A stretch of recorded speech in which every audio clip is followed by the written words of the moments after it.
Well, Milos, first of all, how's your wrist after Montreal gave you a few little problems that week? Yeah, it's a day by day thing, taking it day by day, testing it out these days before the tournament here starts, and hopefully I'm in the shape necessary that I can compete on the first day.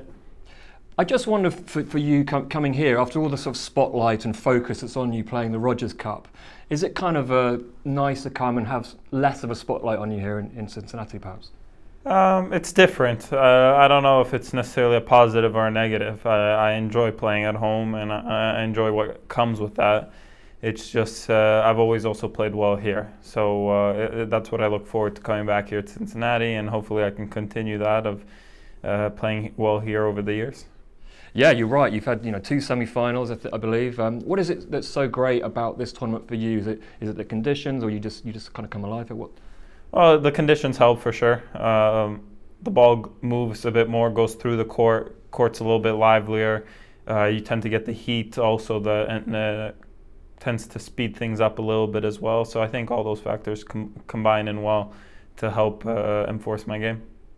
And it's always blessed with great crowds. This tournament, it seems to be growing every year. I think plans for a new state or new seating area next year. How have you seen this tournament grow over the years? Yeah, I've only been coming here for the last few years, but even what I've heard from years before that, the change has been enormous. I think this tournament tries to be accommodating and very supportive of the players, providing also a great stage for the supporters and the fans. And I think, therefore, it deserves to be one of the main stops on the tour, especially leading into a Grand Slam. And I feel like players come here and they want to play well here solely for this week, but also for the purpose of the upcoming weeks as well. And for you, kind of what's the sort of reaction playing in front of American audiences? You positive one always? Yeah, it's always been quite positive. I've always had a good time. They've always been quite supportive of me since I broke through. So it's always been a big pride to play here and to play well here. Okay, cool. I wanted to ask you about Monday. Rafa's going to be back to world number one. Maybe you can just sort of talk about the sort of journey that he's been on coming back from injuries, and something you can relate to, battling back from injuries as well. Yeah, he's done it better than anyone, and he's had to do it more times than anybody. I wouldn't be able, but there's a lot of seasons that Rafa has not been able to complete due to injury or due to some complications of physical nature.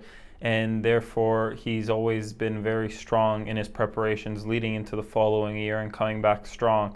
And I think this year it's a testament to that, because he had a tough finish to the end of last year between not playing well and not being healthy. And then the way he turned it around to really start very strongly right on hard courts, which necessarily isn't the most natural for him, but then also to dominate on clay to win his 10th Roland Garros. I think all of those are a testament, and I think the reward is he gets to be back to world number one.